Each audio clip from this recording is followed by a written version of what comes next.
BV Nancharamma అనేది ఆమె ముస్లిం ఆమె. సో ముస్లిం ఆమెనే ఆయన వివాహం చేసుకున్నాడు అని చెప్పేసి నానుడి అన్నమాట. సో తప్పకుండా అందుకోసం ఆయనకు ఈ మతం ఆ మతం అనేది లేదు. దేవుడికి ఎందుకు మతాలు కులాలు అవన్నీ ఏం ఉండవు, అందరూ సమానమే అన్నమాట. మనం సృష్టించుకునేటివే తప్ప వేరేటి ఏం లేదన్నమాట. అంతెందుకు ఇప్పుడు ఇంతకుముందు మన గవర్నర్ ఉన్నాడు అబ్దుల్ నజీర్.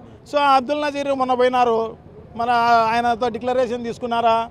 హోమ్ మినిస్టర్ మొన్న అనిత అనే ఆమె పోయింది, ఆమెకి ఏమైనా డిక్లరేషన్ తీసుకున్నారా? అట్లా కాదనమాట. ఇప్పుడు దీన్ని రాజకీయం చేసే కార్యక్రమం, దీనిపైన బురద జల్లే కార్యక్రమం చేయడం జరిగిందనమాట. అదే కాకోకుండా తన వాళ్ళు, తన పార్టీ వాళ్ళు ఎవరికి చెయ్యి అంటకోకుండా బీజేపీ వాళ్ళను ఉసగొలిపి మొత్తం దేశవ్యాపితంగా బీజేపీ శ్రేణులందరినీ కూడా ఆడికి వచ్చేటట్టుగా చేసే కార్యక్రమం చేసి దానికి భౌతికంగా జగన్మోహన్ రెడ్డి గారికి ఇబ్బంది చేయాలా అని భావించి ఈ రకంగా చేయడం జరిగిందనమాట.